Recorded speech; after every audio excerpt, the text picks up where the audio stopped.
welcome to everybody joining in.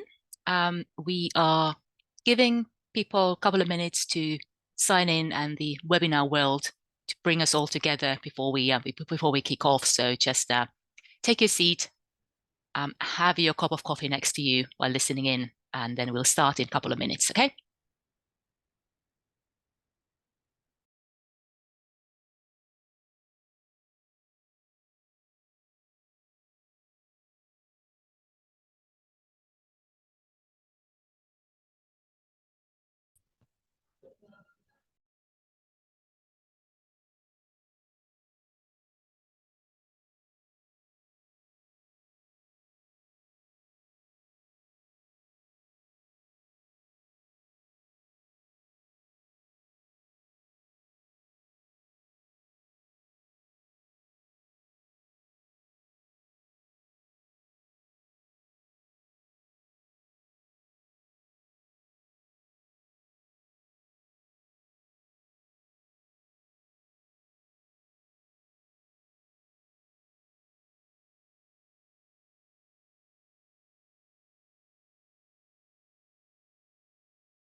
Right, good. It feels like we're ready to start. We have a stable number of participants, still increasing, but stable. But I think while I'll do some introductory words, it provides people still enough time to sign in.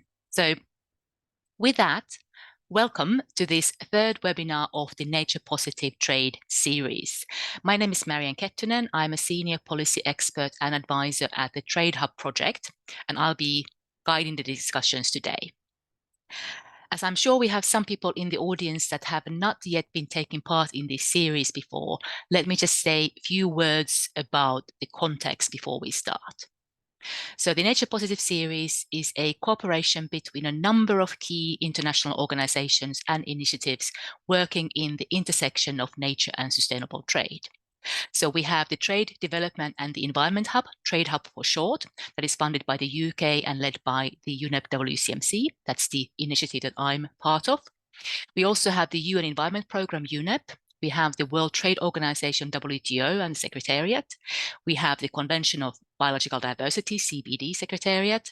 And we have the UN Conference on Trade and Development, UNCTAD, and their Biotrade Initiative. And finally, last but not least, also the ITC, which stands for the International Trade Center. So as you can hear, quite a number of key organizations working in the intersection of trade and environment. And the purpose of the series is really to explore how trade-related policies and measures can support the implementation of the Kunming-Montreal Global Biodiversity Framework. So will be referred to as Global Biodiversity Framework for short moving forward. And the series is part of several events and discussions organized by us, the co-organizers, on this theme since already 2022.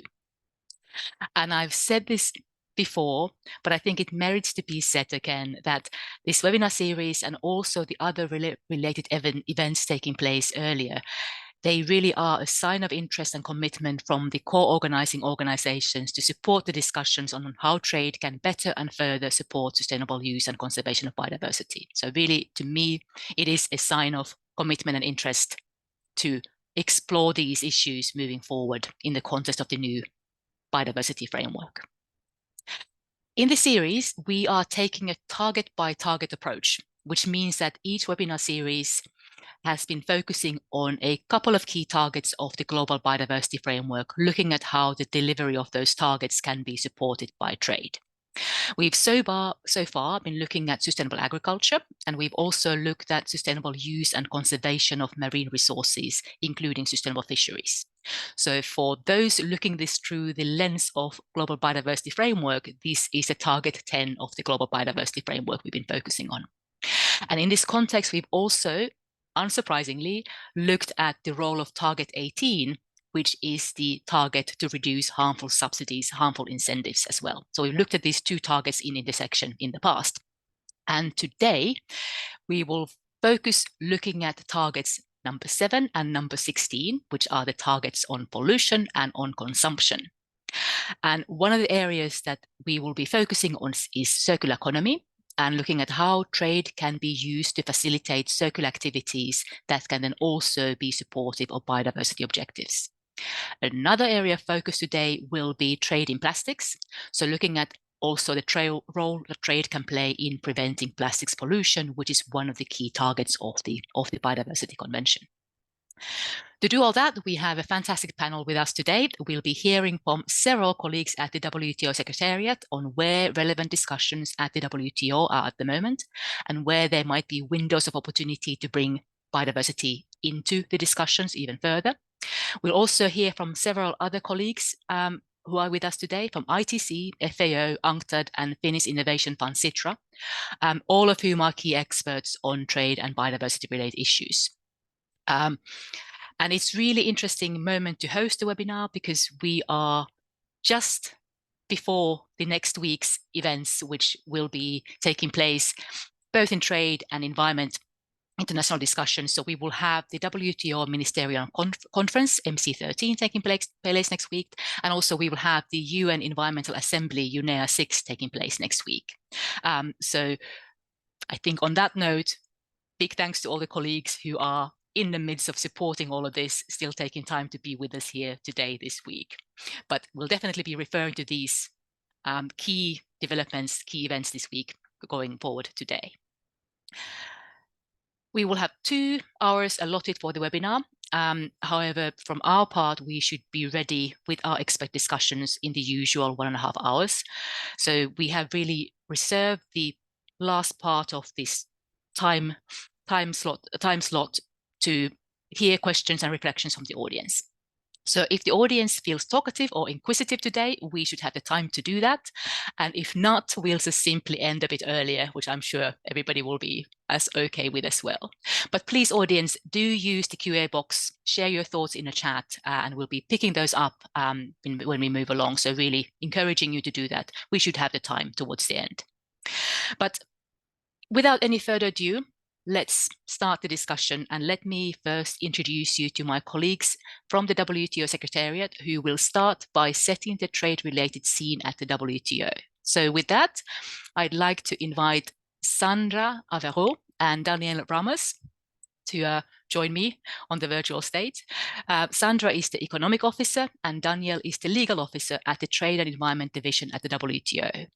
And Danielle is also Secretary of the WTO Plastics Pollution Dialogue we'll be hearing today. And Sandra is really interestingly seconded from the UNEP to WTO Secretariat, which to me is a clear indication of the increasing cooperation between these 2 key organizations on environment and trade-related issues. So fantastic to have Danielle and Sandra with us today. Sandra, I'm going to hand over to you first to give a bit of a scene setting as to where biodiversity is in the discussions and what the relevant discussions are. And then we'll hand over to Danielle to talk about a bit of the process and nitty-gritty of that. So Sandra, please, the floor is yours. Thank you very much, Marianne, and good morning, good afternoon, good evening, everyone. Thank you also for the nice introduction, so I don't have to do it myself. I'll jump right in. I think what we're trying to highlight today is that a circular economy and work on pollution can help achieve the target 7 and the target 16 and address biodiversity loss, and how trade can support this work on circular economy and this work on pollution. So if you allow me, I'll step back for a minute from trade and I'll be framing a bit the environmental challenges and the linkages that exist. And then I'll dig into trade and hand over to my colleague, Daniel. 2 messages mainly. One, the first message is when we address climate change, when we address pollution, we actually also address biodiversity. And I think it's really an important message. It comes from the IPBES, the International Panel on Biodiversity, and it tells us that climate change and pollution are actually 2 of the 5 key drivers of biodiversity loss. So trade work that is directed towards solving climate change crisis or pollution crisis, including the plastic pollution, also tackles biodiversity. Of course, it's important to explore the direct link and to ensure that biodiversity is also centrally considered. And that's, I think, the reasoning of this series of webinars. Of course, there can be trade-offs in some cases between nature and climate, and it needs to be looked into. But I think that's really one big key message. Addressing climate change, addressing pollution is a key, addressing key driver of biodiversity loss. The second message and an element I wanted to bring to the table is that circular economy is addressing resource use. And resource use is actually responsible for 90% of biodiversity impact. So first, one word on circular economy. It's about reducing, it's about reusing, it's about extending the lifetime of materials, of products. It's about keeping their value as much as possible. It's about remanufacturing, it's about recycling. So I think the message is it's not just recycling, it's this whole spectrum. And circular economy has potential to reduce pollution and to enable sustainable consumption, lower consumption footprint as indicated in both target 7 and in target 16, and of course has impact on waste. The 90% that I mentioned, where does it come from? It's the International Resource Panel, so another international panel on resources that has estimated in the Global Resource Outlook that actually 90% of global biodiversity and water stress impacts are directly linked to the way we extract, we cultivate, and we process material resources in our consumption and our production systems. A lot remains to be done, obviously, with this type of information to reach the objectives that are set by the Global Biodiversity Framework, including the objective of 30% of protection, including the objective of 30% of restoration. And we have to be pragmatic. Trade has potential to be a game changer, and that's, I think, what we'll be looking into today.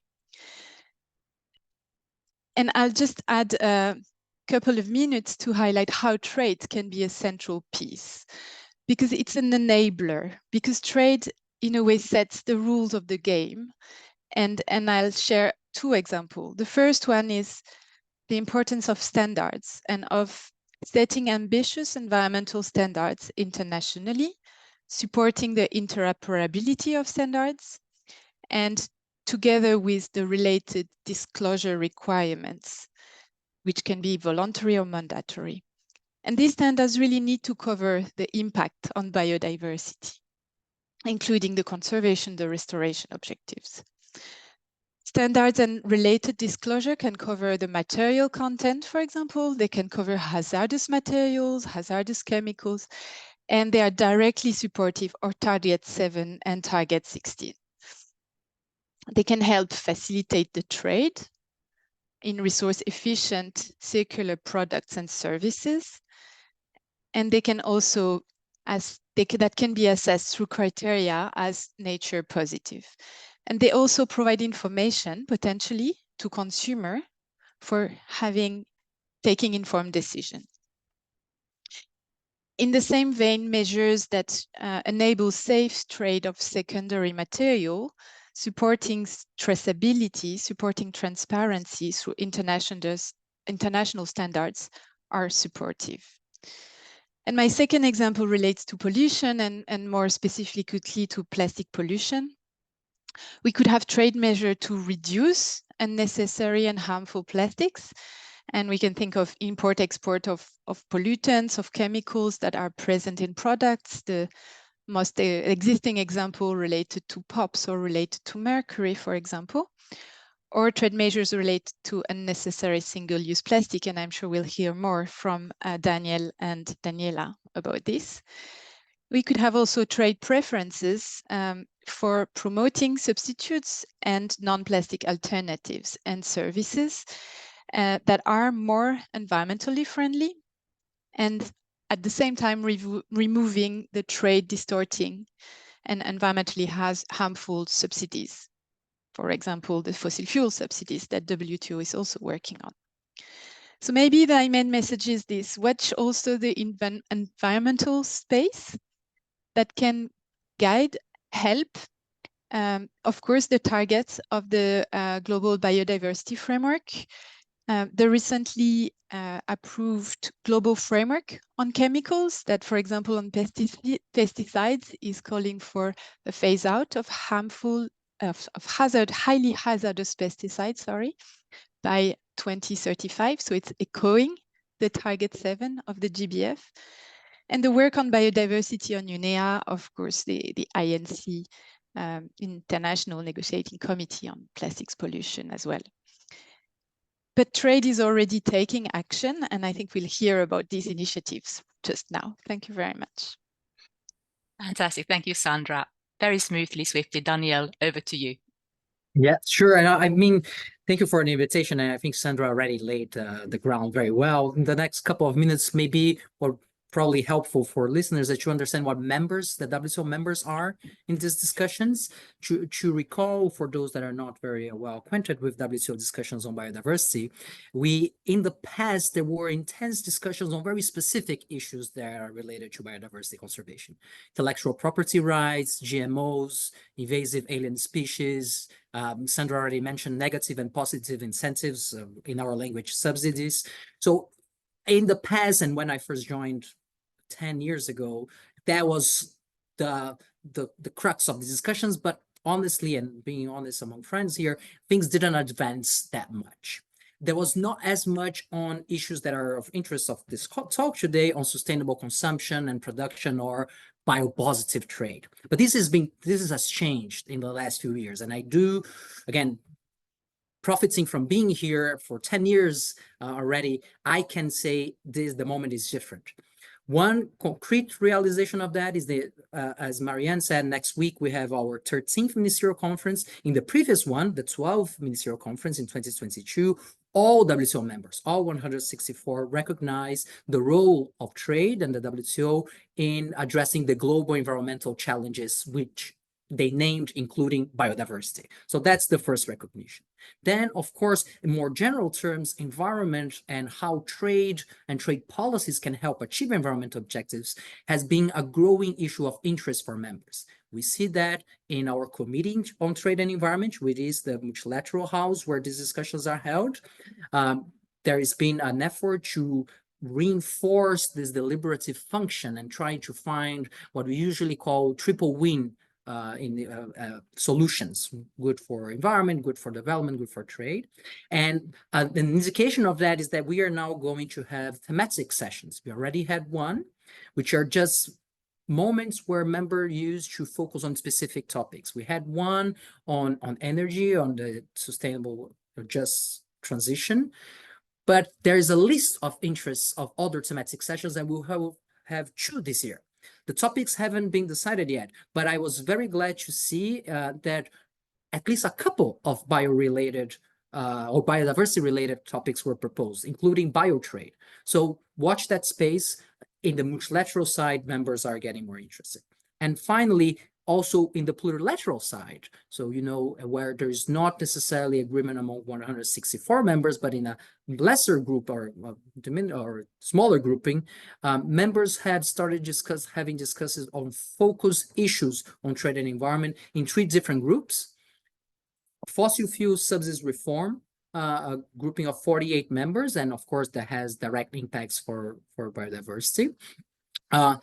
Second one on plastics was already mentioned, and hopefully Daniela and I, we are sleep deprived, and you cannot see my eyes, but they're very, very low in my head because they're really fighting to get some concrete outcomes that will go into the direction of what Sandra was saying, and we'll hear more from Daniela. And finally, one very important group for discussions today, and my colleague Rainer is the secretary of the group, the Trade and Environmentally Sustainable structured discussions, or TESD for short, has 4 working groups. 2 are very directly related to our topic today. One on circular economy, and they've been discussing the issue. I'm not sure, and Rainer will be able to tell you better, if very directly related to biodiversity, but you have there a grouping that wants to discuss circular economy and trade, and so there's this opportunity going forward to bring the issue to the group, and another one on subsidies in general, the environmental impacts and the trade impacts of subsidies. So I'll finish here to give the opportunity to your colleagues to hear from the real experts in the room. But the last thing I did want to say is that these groupings, they are trailblazing in the WTO because they really rely on the technical knowledge from stakeholders. So colleagues hearing here now today, it's a new opportunity. It's not a traditional thing in the WTO. So going forward, hopefully there will continue to be this opportunity, and I wish I can hear from you guys in the future in these groupings as well. Fantastic.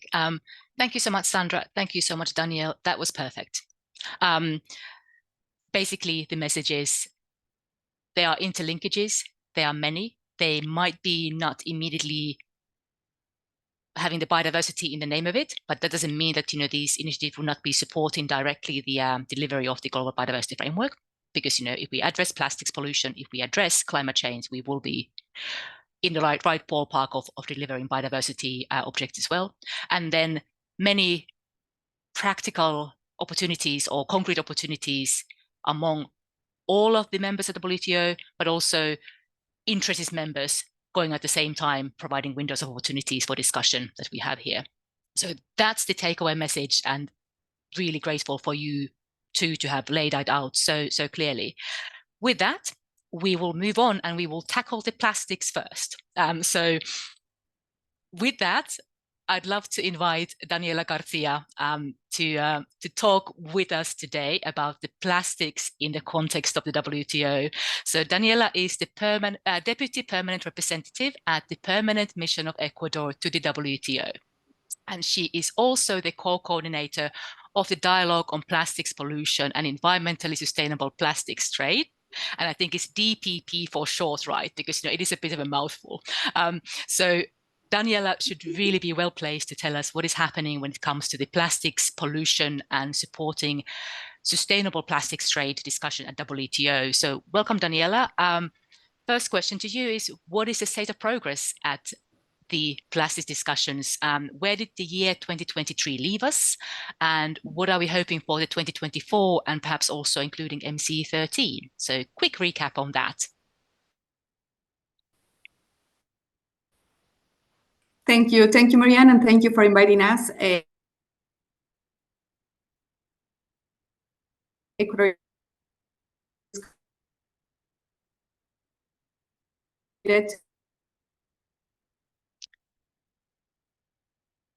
Daniela, I think you are environment global agenda in present chairs the Committee on Trade. There are recognition of the contribution. Can you listen? We can now. So there is so Ecuador currently chairs the committee. Cool, great. Sorry, but just saying that Ecuador is very much committed to the global agenda on environment. We currently chair the Committee on Trade and Environment. Ambassador Valencia is chairing this year until April. Ecuador is also co-coordinator, as you mentioned, on the Dialogue on Plastic Pollution, together with our fellow colleagues of Australia, Barbados, China, Morocco, and Fiji. And we are part of the coalition of trade ministers on climate.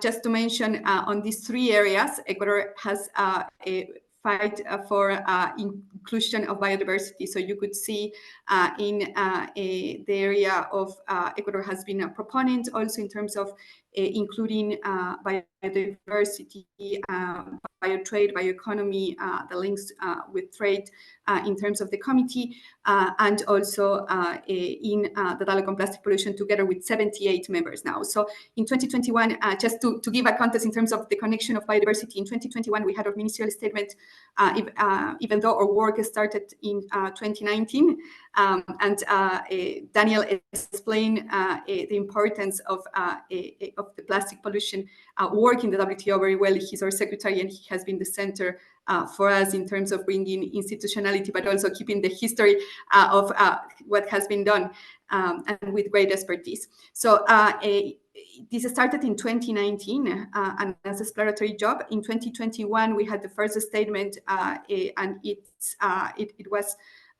the only initiative mentioned in the statement, biodiversity. So the linkage with biodiversity and climate in terms of plastic pollution.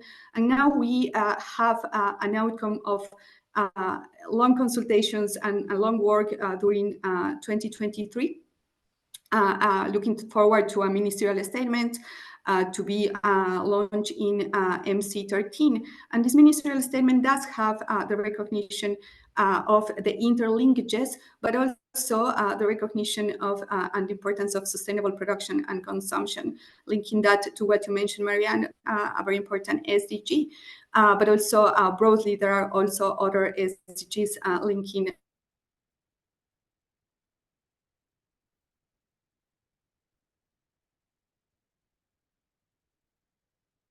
Let's see if we get Daniela back. Hopefully we will. No, sadly not. I think, she has dropped out for a moment. So what? Here, yeah. Are you there still, Sorry. Daniela? No, it's okay. If you want to, you can switch off the video and we can just hear your audio. Good. Just give me a second so I can try to change the connection of the internet. Yeah. Yeah, but I will then change the video. Is that okay? Can you listen? I think this seems to be better now. So let's continue with that, because I think this time your voice is the most important thing that we would need. So the last thing we heard was what was happening towards 2023 and the ministerial. So what's going to be in the ministerial statement? So the ministerial statement comes from a work with 7.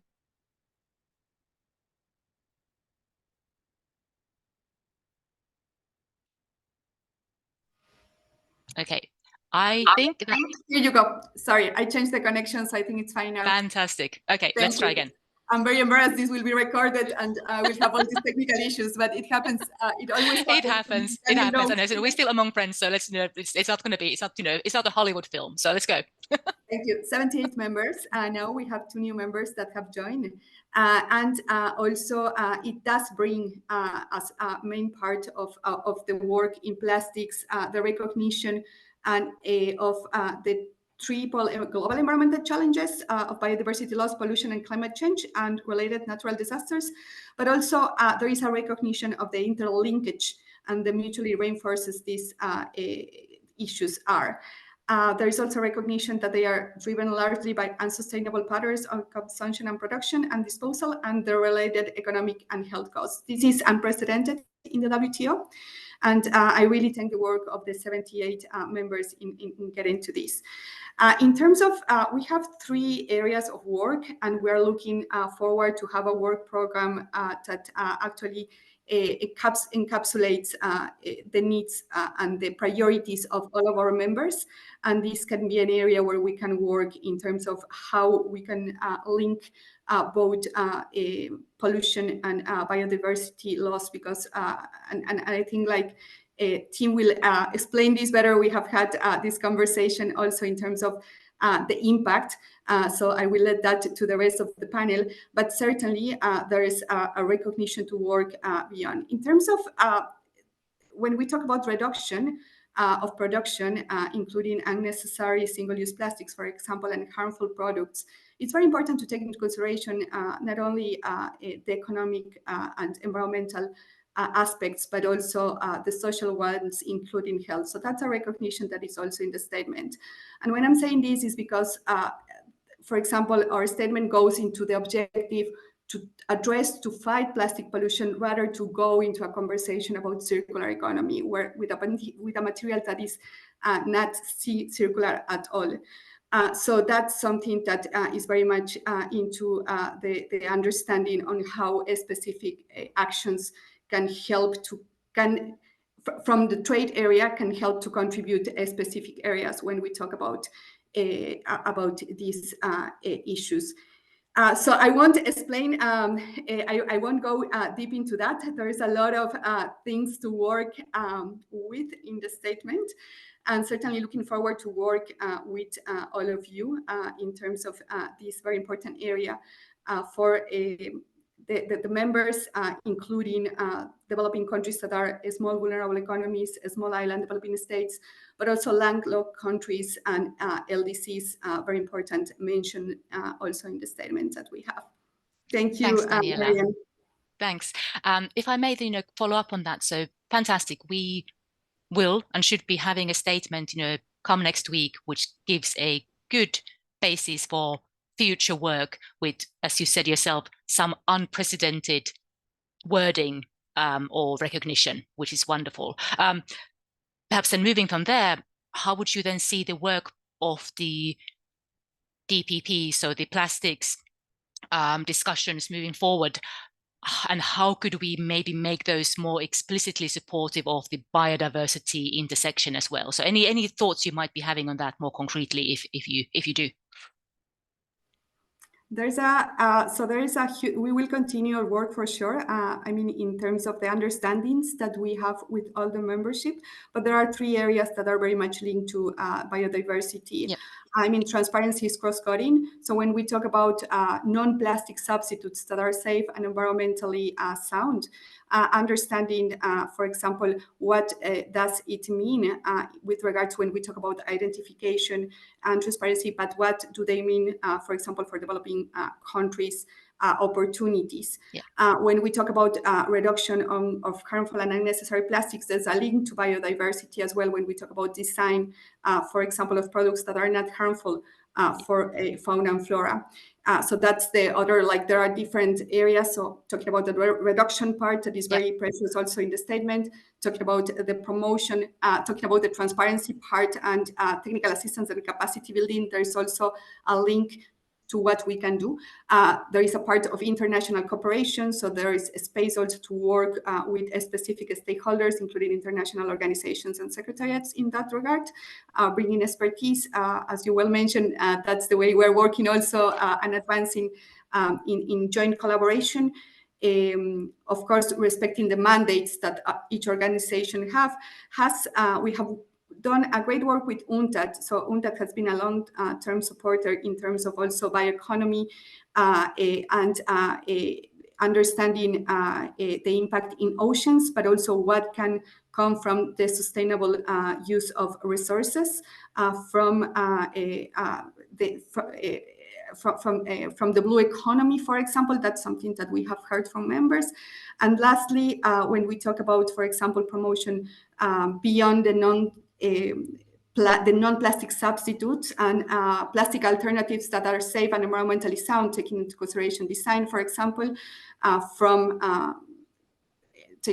in the whole life cycle, we have also the work on technologies. And it's very important when we talk about biodiversity, because we can find solutions. For example, when we talk about existing plastic pollution, solutions need to come also in a way that are respectful of biodiversity and that they come with a good understanding of what works and what doesn't, take into consideration the impact it can have in biodiversity. So that's an understanding that, of course, can come from the environmental community, but we take it also in consideration now in the trade dialogues, including the dialogue on plastic pollution, talking about solutions that are sustainable, and that includes technologies that can work within the needs of developing countries, for example, take into consideration communities, but also take into consideration that they don't have to be harmful for the biodiversity. And talking about this in the context also of existing plastic pollution and oceans, it's a big issue as well. Fantastic. Thank you, Daniela. Would have some follow-up questions, but we'll move on sort of in the interest of time. But people, if you're in the audience, if you have questions to, well, to Daniela, but Daniela and Sandra also, please pop them in there in the QA box or put them in a chat so we'll be able to see those. Thanks, Daniela. That was perfectly covered what's happening in plastics at the moment. And I think the key message from there is very promising. So it has really taken one of the pioneering spots in the trade discussions when it comes to integrating environmental concerns into how we do trade at the moment. So looking forward to the statement next week and seeing what it actually will entail from MC13.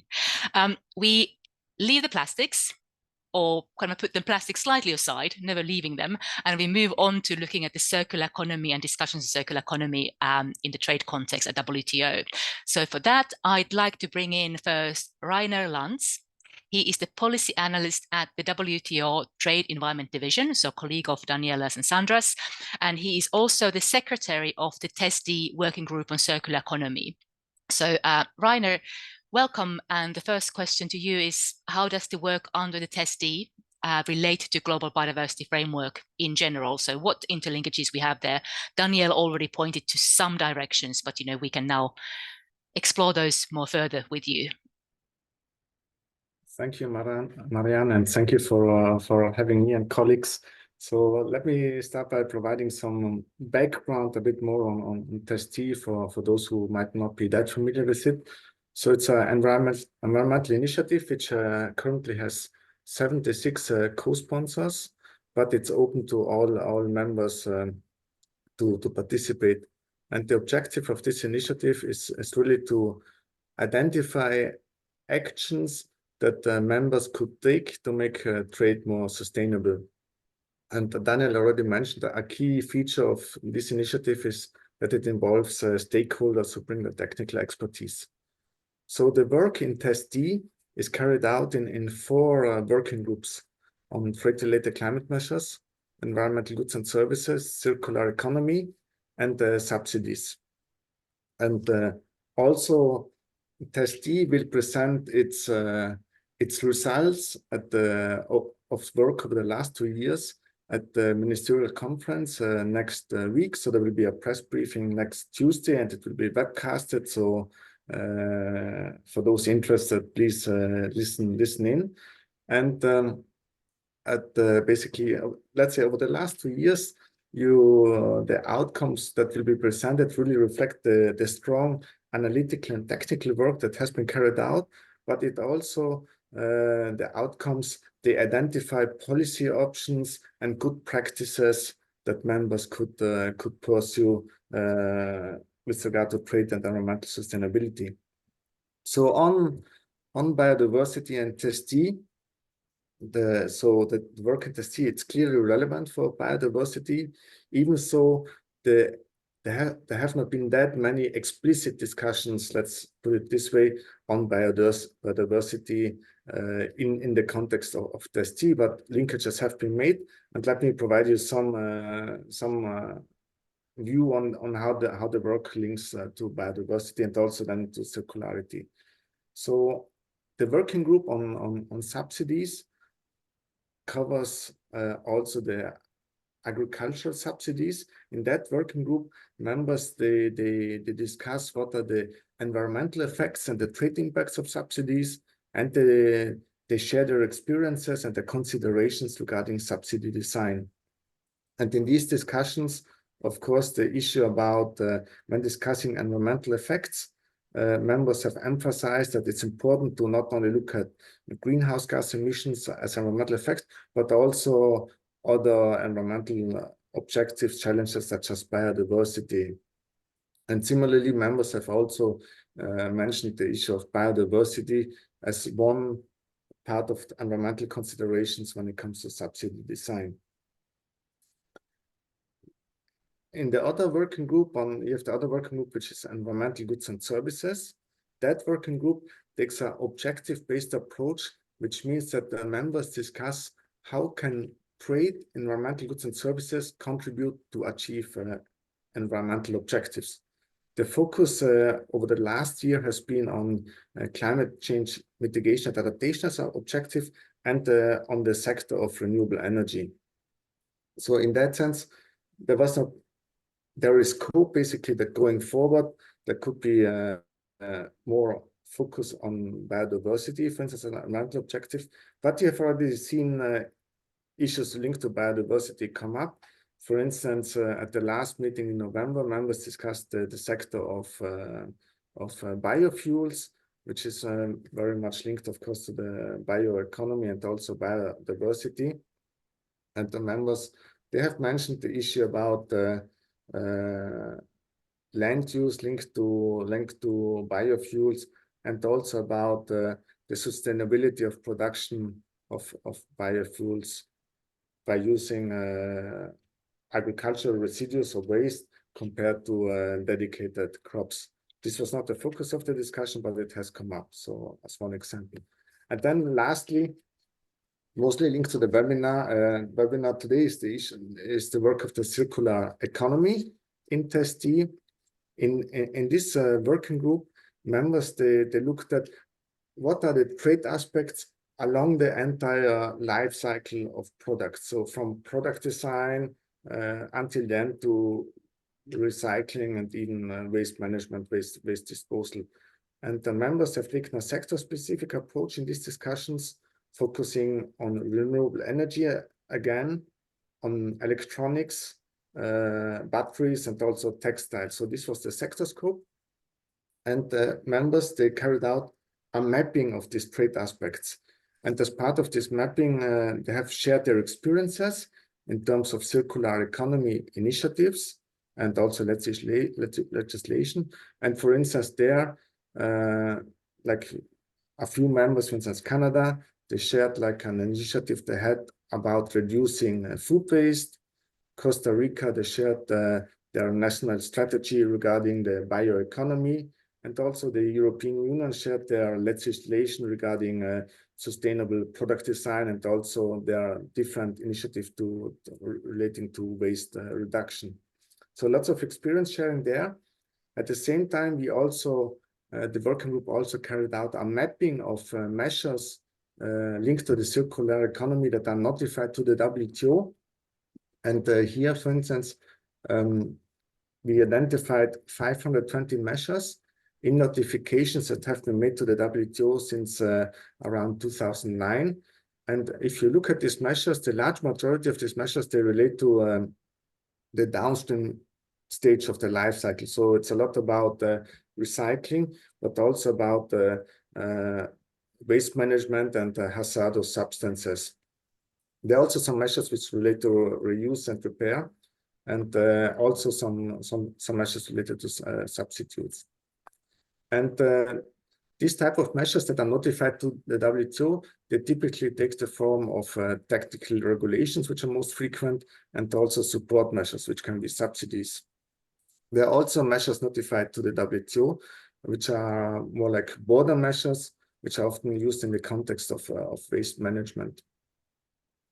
And finally, as part of this mapping exercise, members have identified areas for further work or trade-related actions, such as transparency, standards and regulations, waste management, capacity building, technology, for instance. And these are basically areas where there could be further work to see how can trade help promote the circular economy and also thereby achieve biodiversity objectives.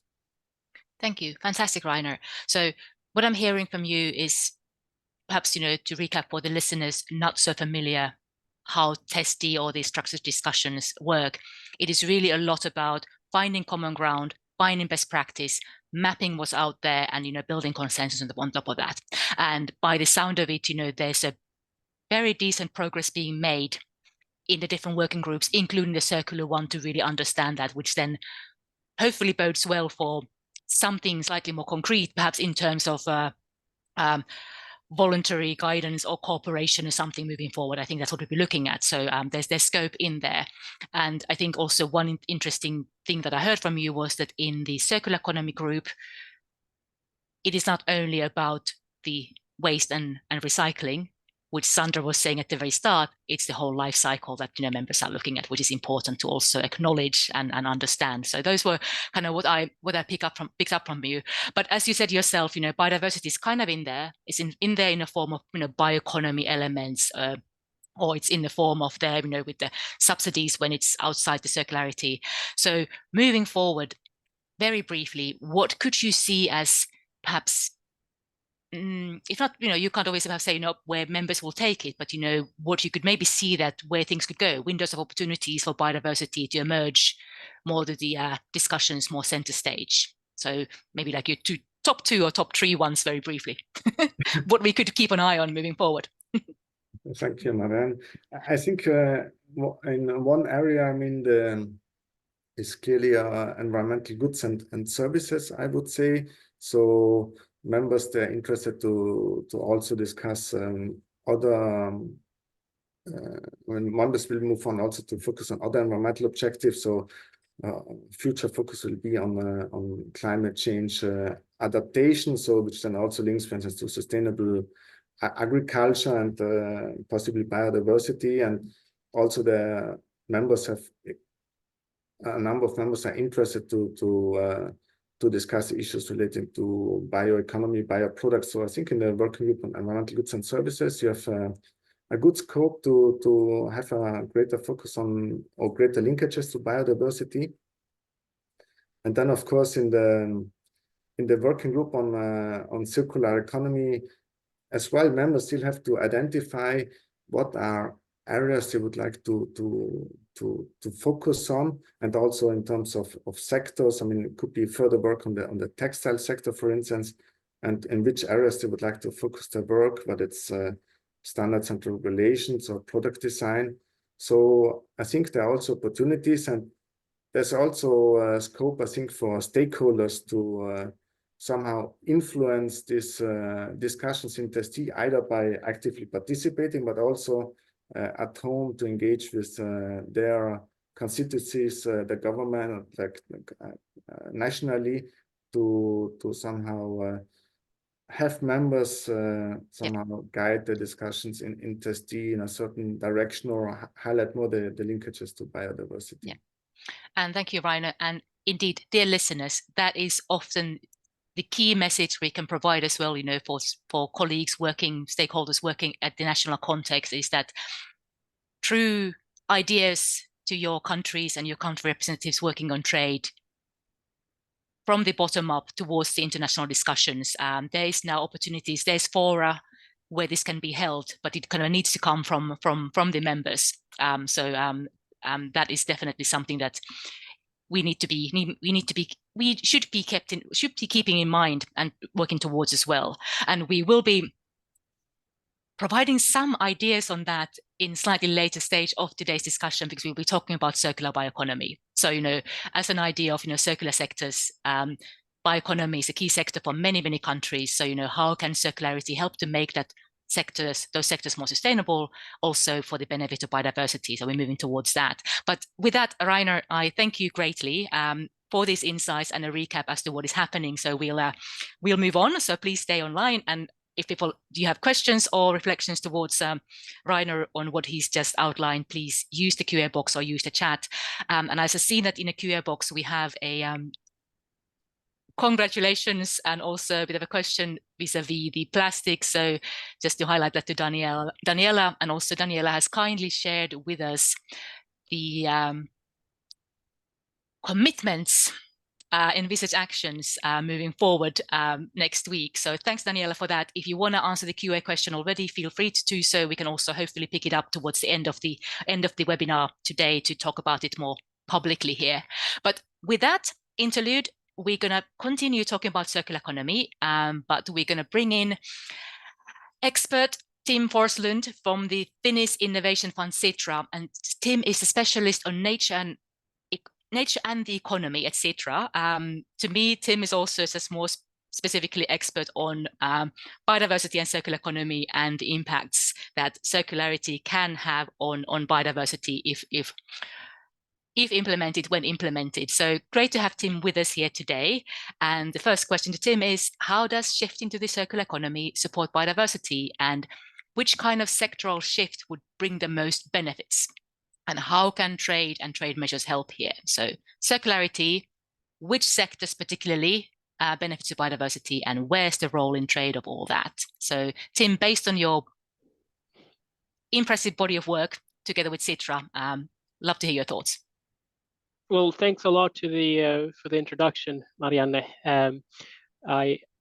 Darren, well, I'd like to thank you first of all for organizing this, and also to a big thank you to the organizers, who I dare not name all by name. But yeah, I think I'd also like to say that this is a topic that we've worked on for some time. And for instance, for the CBD COP15, we had a side event which Daniela also spoke during, and Enrique was there as well. So it's a topic that we worked on for some time, and I think there's some familiarity with this. And I think the short answer, I think Sandra already provided the answer to, that it's about the 90% of biodiversity loss is due to the extraction and processing of natural resources. So by getting more value from what we have, we can begin to tackle biodiversity loss at scale.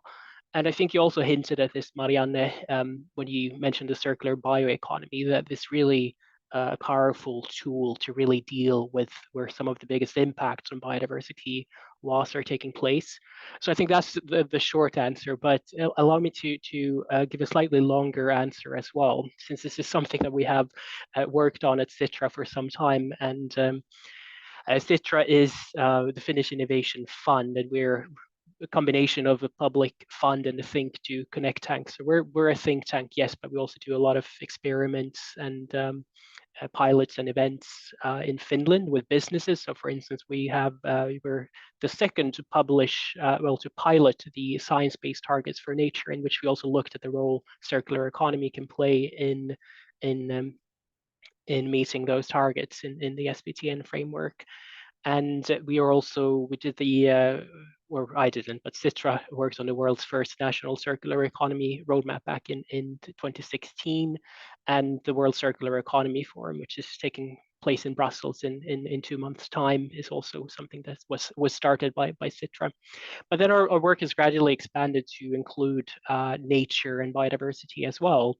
And I think our thinking with this topic first was that we had established, together with the Ellen MacArthur Foundation and a few other organizations and material economics, that there's a strong link between, if we transition to a circular economy, we saw in a report that we worked on together back in 2018 that we could tackle about half of emissions in EU heavy industry by focusing on the 4 key sectors there. And we were thinking then, could we do something similar for biodiversity? So we teamed up with Vivid Economics, who had previously provided analytics for the Discupta review, to try and really quantify this. And by looking at the 4 sectors that have the biggest impacts on biodiversity loss, where we see that circular economy can also be relevant, we saw that we can indeed halt biodiversity loss and begin a recovery even in the next decade. So we could, by 2035, return biodiversity and enable a recovery back to the same levels that we had in the year 2000. And these 4 sectors that I mentioned are fibers and textiles, buildings and construction, forest, and food and agriculture. So it's really a lot about biomass, yes. And when we talk about circular economy, the 3 things that we really measured, if I try to really boil it down, is, well, by making things last longer, increasing use rates, that is, by making sure that products last for as long as possible, and by recirculating materials. And also on top of that, driving regenerative outcomes in areas under production. So that links a lot to agriculture, but also to forestry, for instance. So when we measure these things in these 4 sectors, so for instance, if we cut food waste by half by 2050, and if we reduce meat consumption and apply regenerative agriculture, and also we increase the use rates and the recycling rates of textiles, and we apply similar practices across these 4 sectors, we can see that it is possible to really turn the tide on biodiversity loss. And the way this plays out is that if we use fewer resources through circular business models, it means that we need less land for production, and so we can free up a lot of land, roughly an area 1.5 times the size of the European Union. And I think that's really, really key for understanding how this, it's our overuse of resources. Again, this 90% that's driving biodiversity loss. So if we can tackle that, we see that is really, we can see the biggest impact. And there we saw also that the largest impact is in the food and agriculture sector. So that is about a little bit more than 70% of our scenario. So we see that is just due to food and agriculture taking up so much land globally, that is also where you can have biggest solution potential.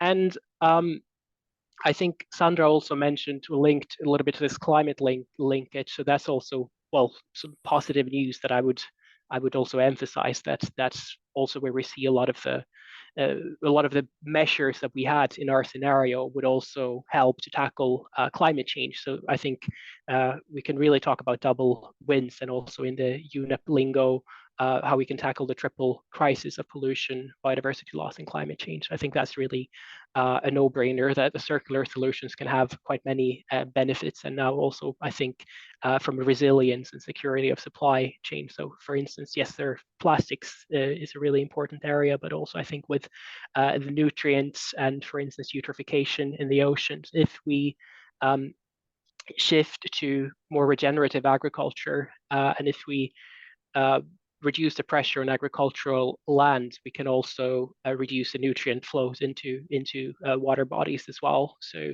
and we see in our scenario that we could enable a 25% reduction in nutrient fertilizers globally. So I think there's, yeah, this is something that connects to a lot of different areas, but at the end of the day, it is also pretty simple. It's about getting more value from what we have, reducing pressure on nature, and especially through land use, which is by far the largest driver of biodiversity loss. Thanks, Tim. So let's just pause here a moment. Firstly, that is very impressive, clear body of evidence quantified as to what is the potential for shifting to circularity vis-a-vis reduction of pressures and therefore benefits to biodiversity. So that's kind of what we heard. These are the numbers, and they're impressive. And you mentioned those 4 sectors, and the key message for me from those 4 sectors is that, first of all, they're not only biosectors, they're also other sectors there, which supports the point we were making from the start, is that simply by working on circular economy, even if it's not on the biosectors, is supportive of delivering also biodiversity goals, because they are create pressures in there.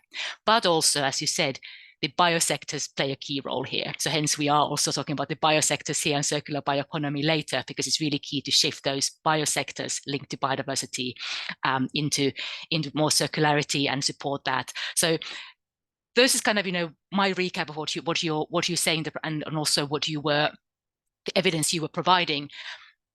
Quick follow-up question on that. So where's the trade? So where do you see the role in trade in that, based on your research and what you looked at? And of course, Sandra already has provided some ideas there, but maybe you can just reiterate on that or build on that. Absolutely. And I think, just to build on your points on the biosectors, I think we looked at the 4 sectors.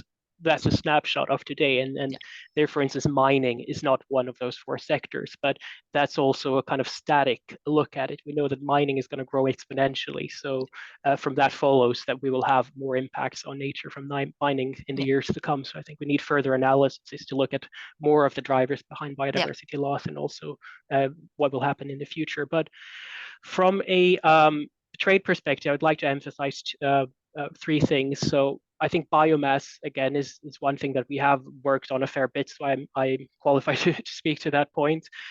For instance, we have worked, again, with material economics. We published a report, they published a report 2 years ago that shows that there's a real disconnect behind climate goals in the EU and the amount of biomass that we have available. So it doesn't really add up. There's as much as 100% discrepancy. So basically, that's as much biomass that we don't have available, that so we have in the targets 100% more biomass assumed that we have rather than what we actually have. So I think that that's a big problem. So of course, from that follows that if you're going to get that biomass, we need to get it through trade because we don't have it in Europe, basically. So that creates additional pressures on trade. And I think also this is a type of trade that's not necessarily, bioenergy is maybe not the most high value application. So I think that's the assumption or the recommendations in that analysis is that we need to reserve biomass for high value applications and long lasting products, such as in textiles, construction materials, chemicals, while for bioenergy, reserving it more for highly specialized niches, such as in aviation, for instance. And I think the other perspective on trade is really around commodities. That's maybe not really picked up on a lot in the different targets that are being discussed. And if you look at Finland, for instance, if you look at a Finnish diet, according to one study by the Natural Resources Finland, 97% of our impacts on biodiversity are outsourced, so they are through trade taking place in other places. And this is really down to a few products, actually. If we see, for instance, that cacao and coffee drive about 15 to 20% of all of the Finnish biodiversity footprint in the diet. So I think that's really, the EUDR is, of course, a really clear, plays a clear role there. But I think, I mean, target 16 is also interesting that it looks at consumption, but mentions this point about what's equitable as well. And I see here in the chat as well that we have Jonathan Green from the Stockholm Environment Institute, York, and we are currently working on a project in which we're trying to understand this outsourced impact. So yes, we really need to make sure that we source things in a sustainable way, but if the volumes just keep growing, maybe there's something more we can do about that to make sure that at a global level we can think about that we don't continue to drive further biodiversity loss through a few products that don't necessarily take up a lot of space, but together they drive a lot of biodiversity loss. And then I think this final point is just about synergies as well. There is a lot of knowledge around climate, embedded carbon footprints, for instance, and I think we know in the NDCs that there are about 50 countries already that they mention circular economy in their NDCs, but when we look at the national biodiversity strategies and action plans, much fewer countries make the link to circular economy, even though we know that 90% of biodiversity loss is really due to how we extract and refine resources. So I think the potential is even bigger, but the recognition of this link is something that we really need to grow in the years to come, because it's just in a way it's a no-brainer that if you reduce the pressure on these resources, we can really begin to tackle that. So I think that is these synergies with other targets. Climate is really key, thinking of these double wins, and I think you already have a lot to add on subsidies, and I think Rainier also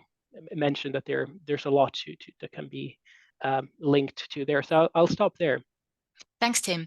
In the interest of time, I'm going to move to chat with Anna next, but we had prepared a question with you, I think, in terms of asking your recommendations to countries thinking about their national biodiversity action plans and strategies. So I'm wondering if you'd be kind enough to put some of your thoughts in the chat on that, because I do think it's really important and interesting to hear your research-based insights and therefore those recommendations for countries thinking to move forward now, and experts advising the countries moving forward as to what we could do with circularity in there, perhaps even linked to trade. So if you could do that, thumbs Absolutely. up for that, whereas I'll go and chat with Anna next. So next circular economy trade expert that we have is Anna Basalone. So she is Green Economy Officer at ITC, and Anna works a lot with the micro, small and medium-sized enterprises around the world, particularly in the developing countries, of course. So Anna, first question to you. Are the MSMEs in developing countries interested in adopting circular practices? And if so, in which sectors?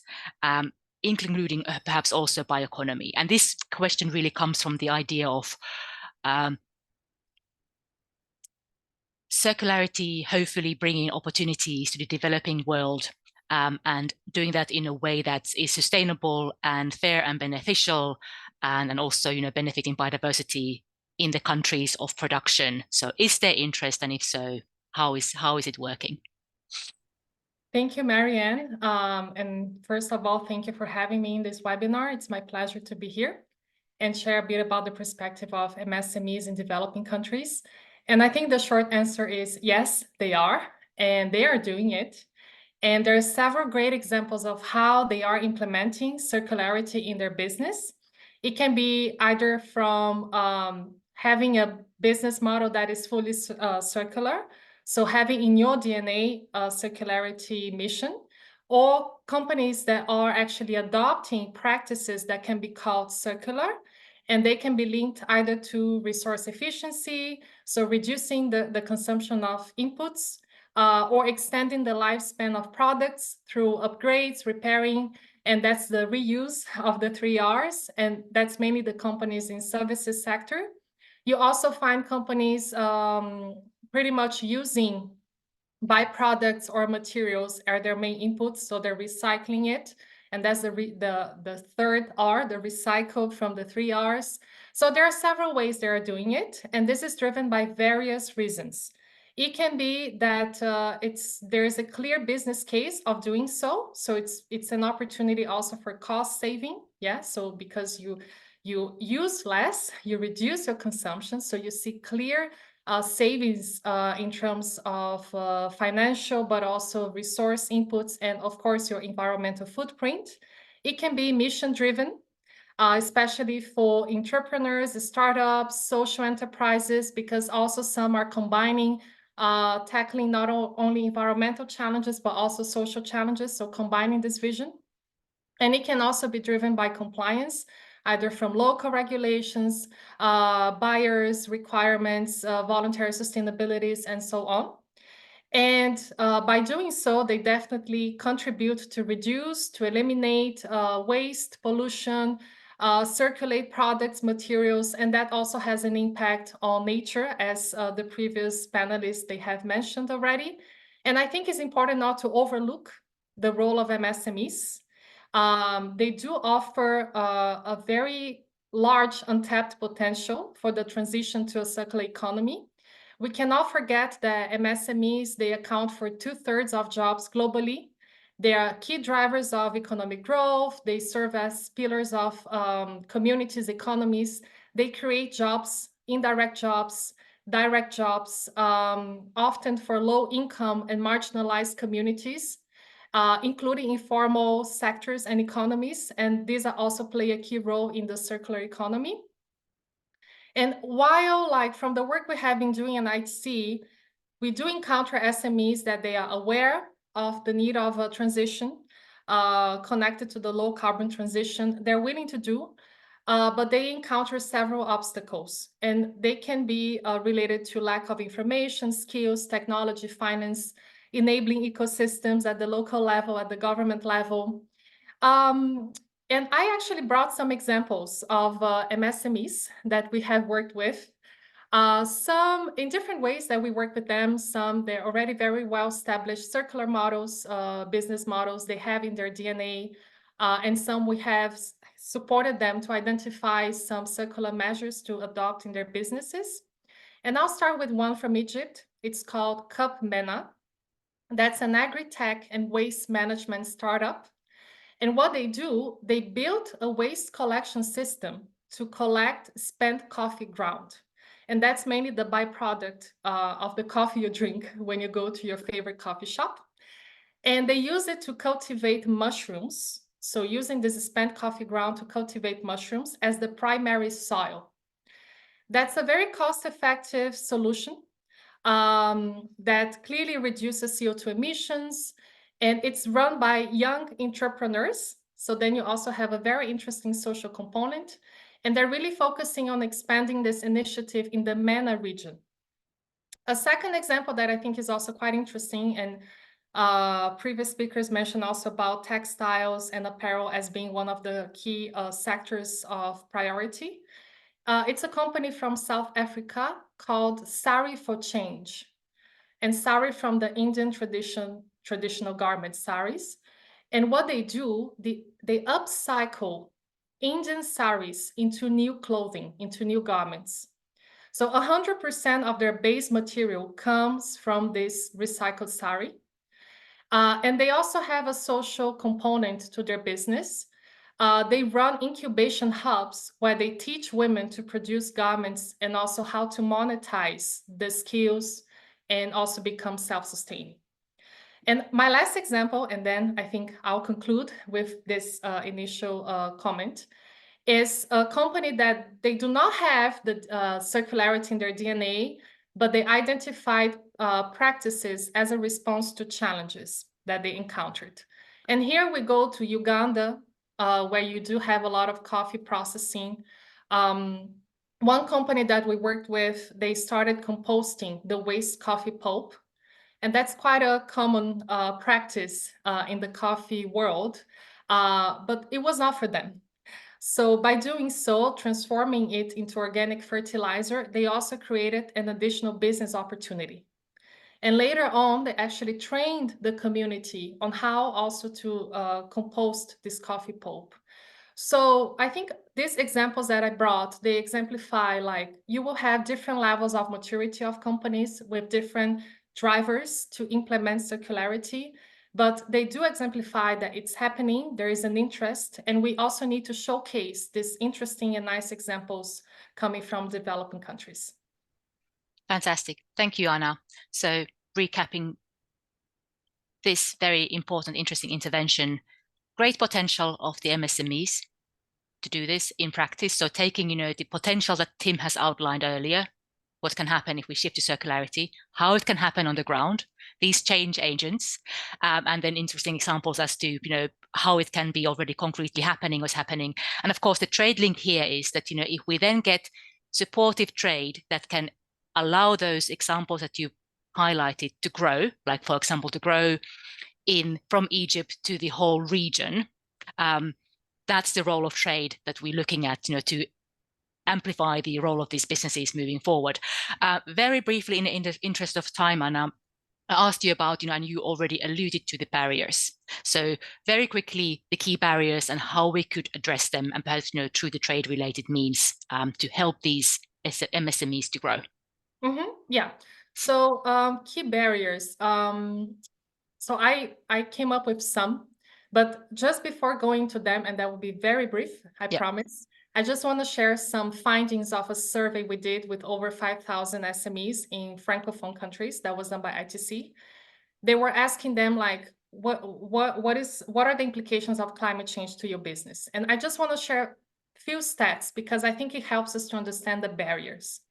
And 68% of MSMEs, they do consider climate change events as a threat to their business. 62%, they have no adaptation strategy to reduce their vulnerability to environmental risks. And out of that group, this 5,000, 36%, they have been taking steps to reduce environmental footprint. Among the top 3 steps, 2 are circular steps: waste management systems and packaging that is sustainable and recyclable. So just to really illustrate, there is a business case and they're already doing. What is then the obstacles? And also in that study, they also covered that. Access to finance, number 1. Like, I wouldn't say number 1, but big obstacle, yeah? Access to finance. Lack of know-how to identify opportunities to implement circular practices. Lack of capacity to comply with standards, regulations that somehow touch based on circularity principles. Data, like environmental data, is a big obstacle. There is a poor culture on collecting environmental data, and that can be like, data is gold, right? So it can really drive a lot of analysis into your own company performance. And then you also, like, maybe going to the meso macro level, you will see a lack of adequate infrastructure to deploy circular practices, because you can know what to do, you can have the capacity to do, but if you do not have the infrastructure in your city, in your country, then that becomes a barrier. Lack of networks of ecosystem enablers. So it's a bit like the silo approach. Sometimes you do have strong institutions, but maybe they're not so connected, yeah? And I'm just illustrating several possible barriers, right? I'm not saying they all happen at the same time, but these are some of the key ones. And also knowledge within ecosystem players like institutions, think tanks, government associations, chambers of commerce, so they can better serve the SMEs part of their networks. This is just a snapshot on key barriers, and they can happen to different degrees depending on the context and the region. Precisely. Thank you, Anna. And those are barriers that, for example, ITC and colleagues and people working in the trade facilitation and capacity building are trying to also support as well. So it is simply good to keep those in mind when we look towards the progress moving forward. How can different sectors help? Thank you, Anna. Last but not least, we're going to move on to the segment where we explore the role of circular bioeconomy. And firstly, of course, what do we mean by circular bioeconomy? And the reason why this is important is because we said before, it is the bioeconomy sectors, the biosectors, the green sectors that play a key role in terms of the future of biodiversity and our ecosystems, our land use, and shifting to circularity in those seems like one way to really support their sustainability. And two key speakers I would like to bring in here. First one is Marta Gomez San Juan, who is senior expert on circular bioeconomy at FAO. So Marta, I hope you're there. And with Marta, we'd like to explore first, what do we mean by sustainable and circular bioeconomy? So Marta, FAO has done some leading work here, looking at sustainable and circular bioeconomy, aspiring principles towards that. So what is it and how can it support biodiversity objectives? Thank you. Can you hear me well, first of all? Yeah? Okay. Yes, we can. Thank you. Please let me know if I overpass the time limit. So the bioeconomy has been taken up by FAO membership, 194 members, as one of the priority areas for the organization. So the definition is very broad and overarching, and then we apply it, right, more on practical terms. So the definition, it has the biological resources at the center. So it's the production of biological resources, their utilization or processing, but also the conservation and regeneration of them. So links a lot to have a healthy biodiversity, so it can, of course, be sustainable and continue in the future. Including science, biological science, knowledge, technology, and innovation. So it's this higher value mentality, and also using bio data and biotechnologies to produce a range of information, products, processes, and services across sectors towards a sustainable economy. So it's very broad, but it has some key elements in it. It has biodiversity or regeneration of biological resources. It has knowledge systems, so indigenous knowledge could come here as well, etc. So the way FAO applies it is in two ways. One is that biological resources are in the center. So agriculture, forestry, fisheries support the production of biomass, biological resources, even microorganisms in the soil for medicines, to support other sectors, to have bio-based inputs to other sectors, but also bioeconomy, and there it comes circularity, and some biotechnologies can help the agricultural sectors to be more sustainable, use less pesticides, less chemicals, and be more innovative sometimes, more circular, etc. So yeah, Marianne, you mentioned our 10 principles and 24 criteria for a sustainable bioeconomy that we had developed together with an expert working group, the International Sustainable Bioeconomy Working Group. They are linked to the SDGs, and they are kind of like our framework for all the analysis and work we do to support countries and others. Very briefly, the next 10 years, we will work on well, now 8, sorry. We have a 10-year program on bioeconomy, and we will work mostly on SDG 12. So here you see another application of the definition. We will work mostly on 3 targets: SDG 12.2, which is the efficient and sustainable management of natural resources.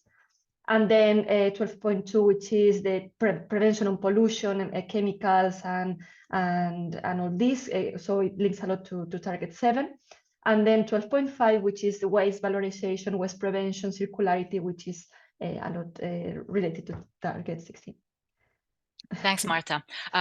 When we finish here, please do share the link to the aspirational guidance and criteria and guidelines in the chat so people will find it out, but not multitasking now, but later if I forgot to ask you, I think people will be interested. But follow-up question from that. So that is the framework and what FAO is doing and supporting countries to do. I know you also work with a number of all the countries, but also a number of case study countries on this. So some examples, what are the countries doing in terms of their circularity in the bioeconomy sector, and have they also considered the role of trade in it? Because that's, of course, is the key question here, as the role of trade in supporting the shift to sustainable circular bioeconomy sectors. So where are countries? Thank you. Okay, so I would like to explain our most newer product that we are about to launch, which is a dashboard where we provide a map of all dedicated bioeconomy strategies worldwide, and also a map of all the NBSAPs and NDCs and other policy documents where bioeconomy is mentioned. This is a first step. We will then expand it to bioeconomy related. So, for example, I mentioned biotechnologies or bioremediation or some of the actual practices. No, but for the moment, only those that include bioeconomy explicitly. So I think Daniel mentioned something similar, and also Tim, I think. So yes, we have mapped all the bioeconomy strategies in the world, and not only that, but all the actions, targets, goals, but also actions included in them. And we classify them by target of the new biodiversity framework, also by some climate change goals, by sector, and some tags, like trade could be one, right? So yeah, there are many examples I can give you, but yeah, for example, for target 16, there is Austria, Colombia, Finland, Germany, Spain, South Africa, Norway, and many more that have several actions within their bioeconomy strategies strongly related to target 16. Some topics are dialogues and awareness raising, sustainable and healthy diets, training and education, traceability, labels and certification. So these are types of kind of interventions. And with regards to trade, for example, Colombia has an action that says that they will update their regulatory framework that contributes to the knowledge and use of biodiversity and its ecosystem services, as well as the fair trade of the products and processes of high added value. Also, Eastern Africa has a regional strategy with several countries under it, and they also have a specific action, for example, on the cosmetic sector, but with also mentioning fair trade and protecting their local resources and tapping into them. Thanks, Marta. Yeah. That's absolutely fantastic, but really to highlight to everybody listening, including us in a panel, this is going to be a great resource for us moving forward. So when is it going to be launched? This is a really important question. So when it's going to be launched, and very quickly also, before we're going to go and chat with Enrique, what is the plans for FAO taking the work forward, moving forward as well? Launch this week, but I think it won't happen. So if it's not this week, so next week. Good. So very, very soon. And the plans moving forward. Okay, very briefly, you mentioned also our support to countries. We have been supporting Uruguay and Namibia to develop their bioeconomy strategies. It was more on the policy level. But now with this new program of work that we are coordinating and developing further, we are making a portfolio or building or making sense of the portfolio of FAO with respect to bioeconomy, but also not only policy like Uruguay and Namibia, but also technologies or concrete practices or innovations. No? So we have a GEF project, for example, in Pakistan, using banana leaves to do textiles. Someone else also mentioned textile, I think Anna and Rainer. So again, giving local women communities the resources to provide or make the fibers for the industries. We have also in Cote d'Ivoire black soil flies grown in urban waste, organic waste, for fertilizers and alternative proteins. So we are building this kind of portfolio of several examples. You mentioned also crop residues for bioenergy, I think, Rainer. So we have a project in India where we map all the crop residues in a specific region and so the potential for the bioeconomy. So so we are building this kind of portfolio. Then this year will be very big also for our governing bodies, because they have been asking us to provide more and more resources and information. So they are at the political level discussing it very much in all our councils, technical committees, etc. So there's also a lot of work there on but thank you, Marta. Sounds like you have a busy year ahead of you, like many of us. And it also does sound like, you and Anna can definitely talk about, synergies more than you perhaps already have, moving forward, because, both are sort of working on concrete things at the country level, but also then the SME level to create synergies and support moving forward. So it sounds really promising. Thanks, Marta, for that, and really looking forward to that dashboard to be published then next week. Again, next week is a very busy week for really important things, including now this one. Moving on to Enrique, so rounding things up, looking at trade role specifically in the circular bioeconomy. And before we do that, just highlighting to people who are still, thankfully, greatly listening, if you do have any questions, comments, now is the time to really still put them on the chat or in the QA box. We still all online here in terms of us as speakers, panelists, to answer them. Otherwise, I don't think Enrique and I will take half an hour, so we will be ending early, which might be also welcome. But just, people, if you do have questions, please do put them visible for everybody. But Enrique Pacini is an economic affairs officer at UNCTAD, working a lot on circular economy, circular bioeconomy, and trade in a mix. So a very perfect person to round things up, looking at the role of trade in it. So moving forward, Enrique, building on what you've heard from before, including from Marta and Anna, how can sustainable and circular bioeconomy be supported by trade policy and measures? Key insights from you and from your work from SMEP, which I perhaps assume you will be also introducing here as well when you take the floor.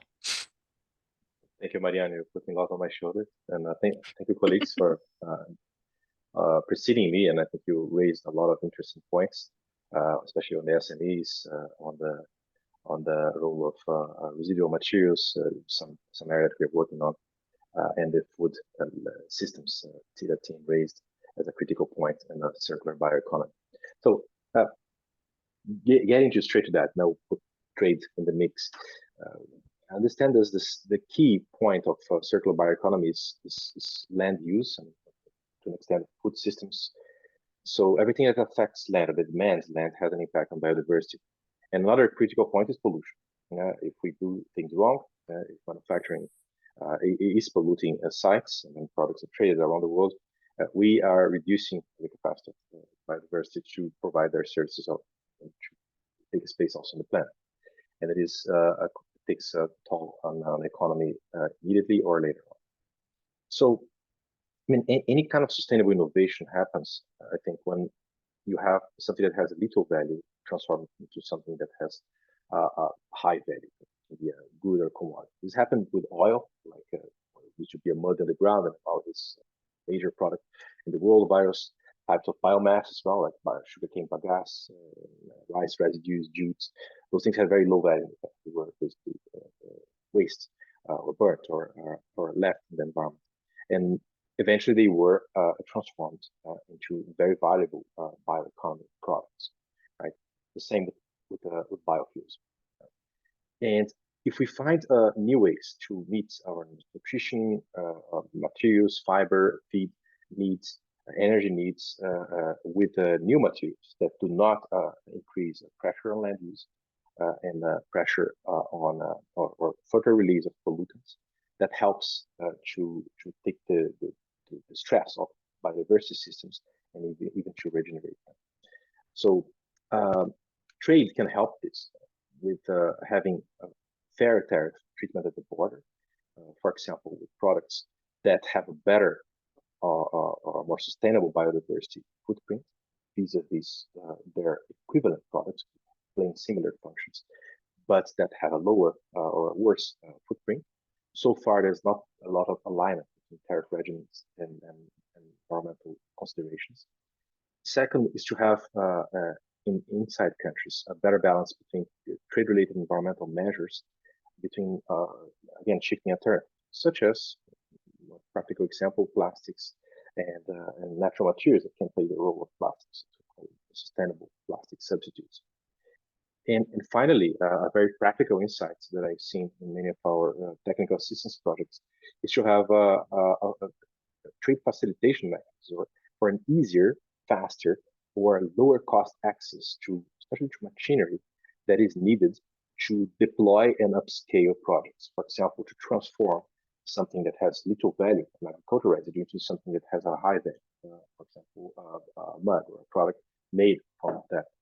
But you need machinery, and this machinery is often stuck in customs or is hard to import or faces a lot of regulation or import tariffs to get to the hands of the entrepreneur, usually an SME. That said, of course, in the long run, we want to have factories, the backbone of the trade system, that work in a circular way. So clean water in, clean water out, zero waste manufacturing, those are the holy grails. So far, most factories in the world do not do that. They constantly tax the environment and biodiversity by ejecting pollution. The water treatment systems, which usually is a bundle of services and goods, the classic EGS, are often hard to acquire and to be adopted as in many parts of the world, especially the global south, where some components of those treatment systems and pollution capture systems are available locally, some are not. Okay, I'd just like to give a brief examples from 3 projects in our technical assistance portfolio, and I will briefly show them on the screen. I have the sharing right, so should not no problem. Just confirm, Marianne, if you can see my screen. Yeah, I think you can. Yeah, I can see the slides now. Yeah. Yeah, I mean, I think it's one of the interesting projects is this one from Kenya, which is transforming pineapple leaves, which are otherwise burned, so they have no value in their current form. Of course, some of it remains to conserve nutrition in the soils, but a lot of it is burnt at every crop, and transforming into textile fibers. Eventually, it can displace plastics, but it also creates value out of a product that is being burned to be creating air pollution. It traps carbon, it avoids biodiversity damage through pollution, and it creates jobs and employment. So pineapple fiber can be transformed into textiles, which have very high value. So this is one example of making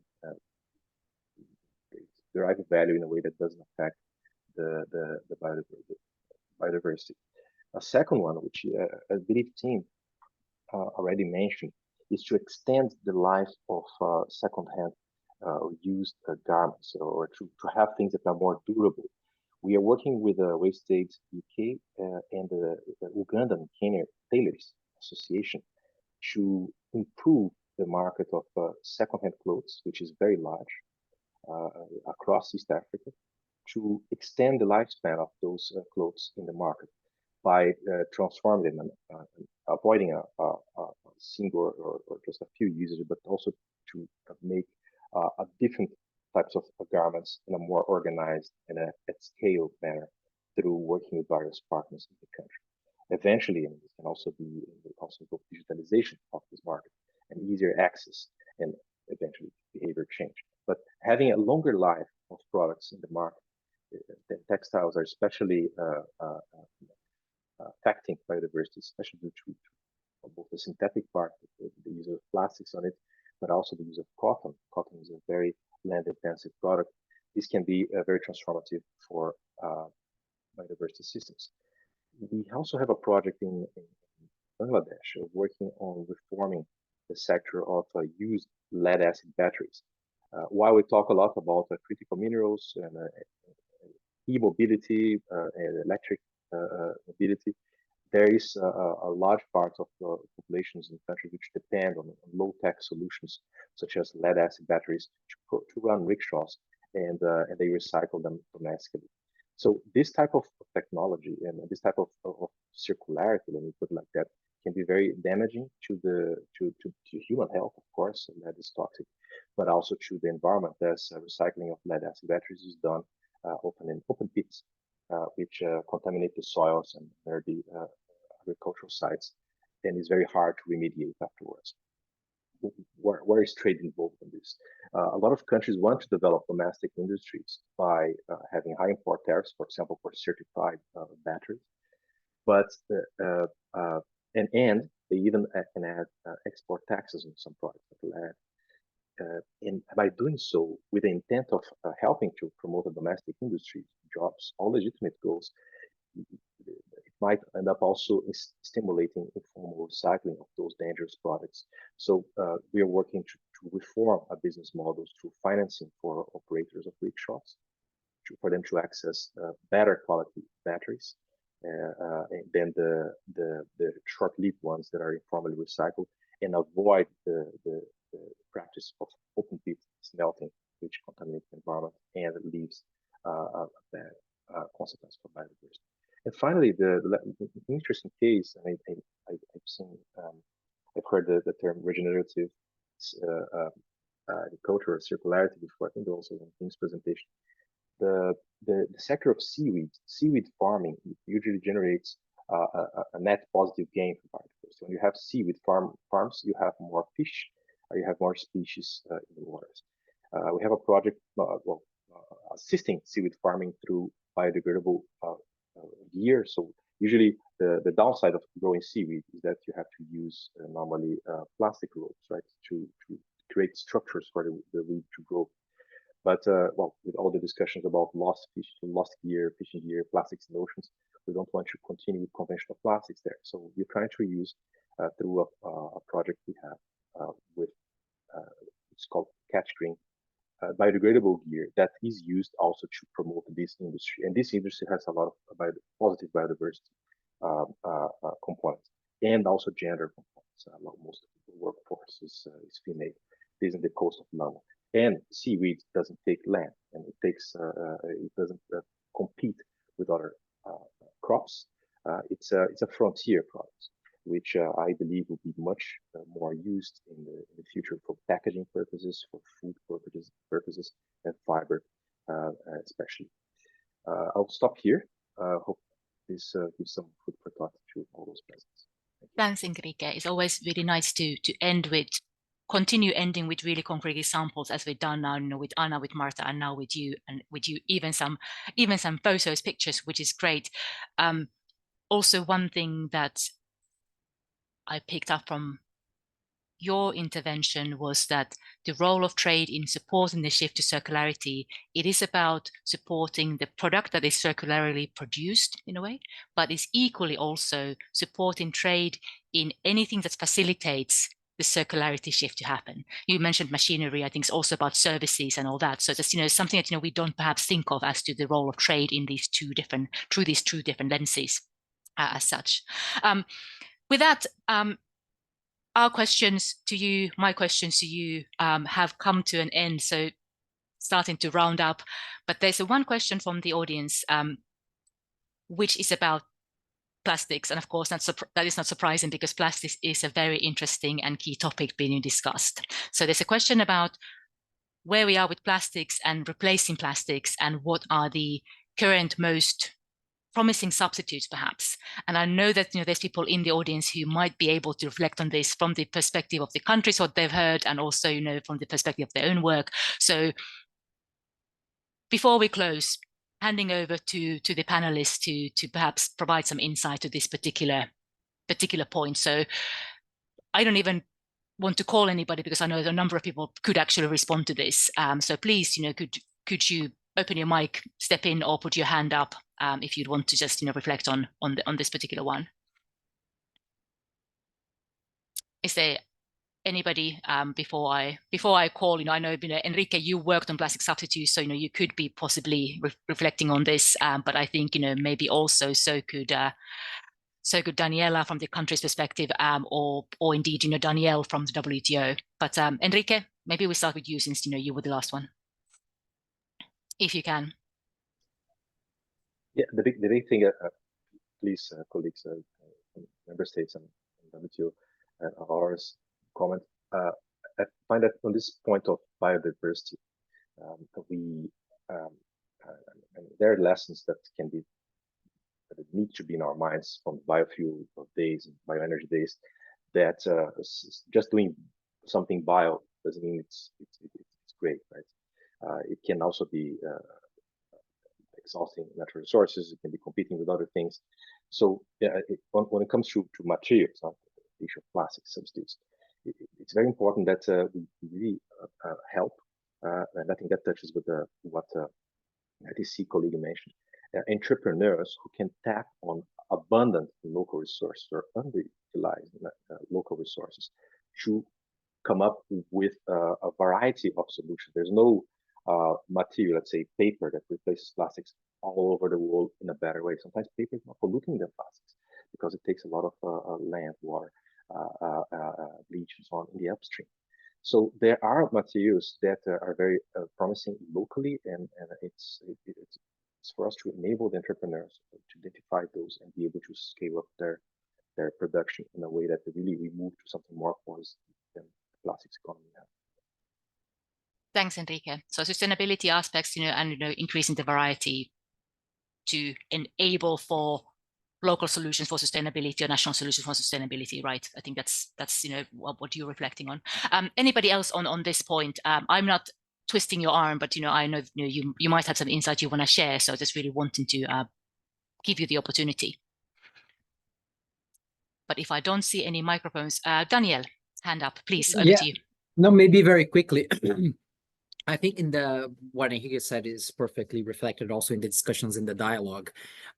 What you will see in the ministry statement is that is accompanied, there's these actions that Daniela put on the chat, and that is accompanied by compilations. There are factual compilations of discussions, and there you will see a big list of potential non-plastic substitutes or plastics alternatives. And just to clarify for someone looking at that, that's not meaning to say those are the ones that are these solutions. It's just the things that were raised, and then it's really important to analyze that they are safe, they are environmentally sustainable, and which was very clear in the discussions. What Enrique said is that different solutions will be available and sustainable in a larger sense, including social, as Daniela said, depending on the region and depending on the available resources, right? Yeah. When you talk about byproducts of agricultural production, right? By definition, they will depend on what are these agricultural products in the location. And finally, I think this is part of the potential future work of the dialogue, because one thing that was clear, for instance, while a lot of the criteria on recyclability, reusability for plastic products are already coded or being coded into international standards, there are much less international standards for the same criteria for the non-plastic substitutes. So there's a long way to go still in even being able to define what is the safe and environmentally sustainable non-plastic substitute among that big list. So there's a lot of work that still has to be done in order to be able to answer in very concrete terms the question that was put there. Fantastic. Thank you, Danielle. And I see, you know, also Martha nodding. Daniela, yes, I thought you might want to. Thank you. Thank you, Marianne. I think, I mean, so we're talking about combating, ending plastic pollution, tackling this crisis. And as Daniel mentioned, there are various parts of the puzzle. We have already mentioned recycling. I mean, we come from the understanding that recycling didn't work, does not work, and also huge problems in terms of importing, for example, second-hand or used products when they are not when they are not safe in terms of chemicals. And so on. But just to say, I mean, when we talk about substitutes, there are substitutes that can be unsafe too. And as Daniel mentioned, we have a list of, and when we talk about substitutes, I coming from a developing country and my first job was in the private sector, but coming to the impact of a small business, for example, the impact that some products and that benefit, for example, some from subsidies and some products that are not environmentally sound, necessary or sustainable, they impact also small businesses in terms of textiles when we talk about cotton, for example. And that's something very important for developing countries too, from the economic perspective. So when we talk about substitutes, we can think about those products that have been substituted by plastics too. And they now we're going back to them. And we also talk about refill and reuse systems that it was well mentioned, for example, by the ICC and FAO. So talking about, so that's one thing, but the other thing is that the work is not to eliminate plastics, and plastics have been part of the society, just reminding their use during COVID. But there are alternatives, and for us, I mean, for looking at how like plastic alternative is a plastic that has gone through, that has been produced considering a criteria that maintains it more time in the economy. So circularity as a result of the implementation of a good measure, not as the objective, but as a result. Then, of course, a product that has non-environmental risk, and that means that it could be disposed safely and also in an environmental way. And a product that is designed to reduce. So when we talk about plastics, and then the other part of the puzzle is like, yes, I mean, to reduce those that are unnecessary. We live in a society as well when we find a lot of things that are unnecessary in terms, and they can create more problems in terms of health of economy.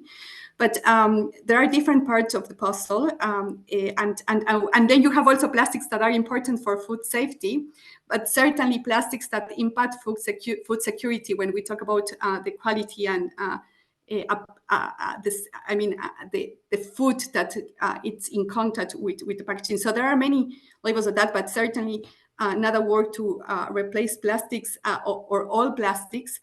Find there are good or better plastics. And in terms of non-plastic substitutes, there are different areas, angles, natural fibers, and natural products.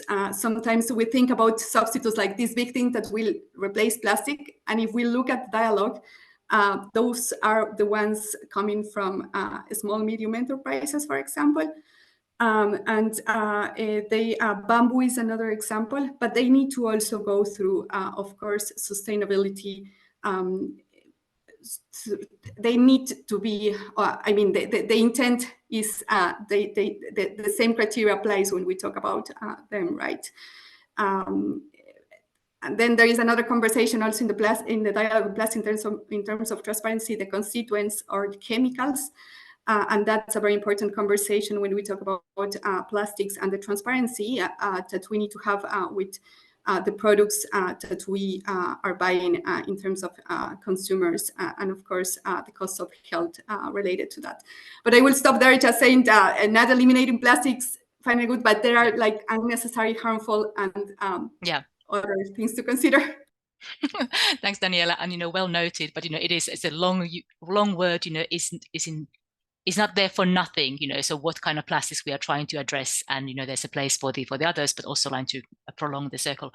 Also, what I'm taking here, it is quite a complicated issue, as people who are working in the depths of it know, but also it seems that a lot of different aspects are being considered in a very in-depth manner, which hopefully bodes well for the more sustainable future as well, and moving forward. With that, I thank you also for entertaining the question on plastics that was you know, that was raised. So thanks to panelists for that. So all that remains is really to say thank you, to say thanks, Sandra, Danielle, Daniela, Rainer, Tim, Anna, Marta, and Enrique for being in the panel. It has been a very wide-ranging discussion. I'm hoping that the people who were listening to us were able to understand a little bit of the potential that these discussions happening now are providing towards the global biodiversity framework, even if those links aren't being so explicitly made in our everyday dialogues and discussions as they're taking place. But these are all interlinked, and they are also and can be really mutually supportive. So this is the message coming from here. And I hope that we will be continuing these discussions moving forward, including cross different communities working together. So with that, I thank you all. I thank you all listening, and I also thank a lot for support from the Trade Hub side to put together the webinar. So thanks, Mel, helping us with the tech, and wish you all good UNEA, good MC13, whichever you are looking to follow up next week, and let's hope for really good and positive outcomes to support our work moving forward. So thank you very much. See you soon, and good luck for the next week. Thank you. Bye. Thank you. Bye-bye. Bye-bye.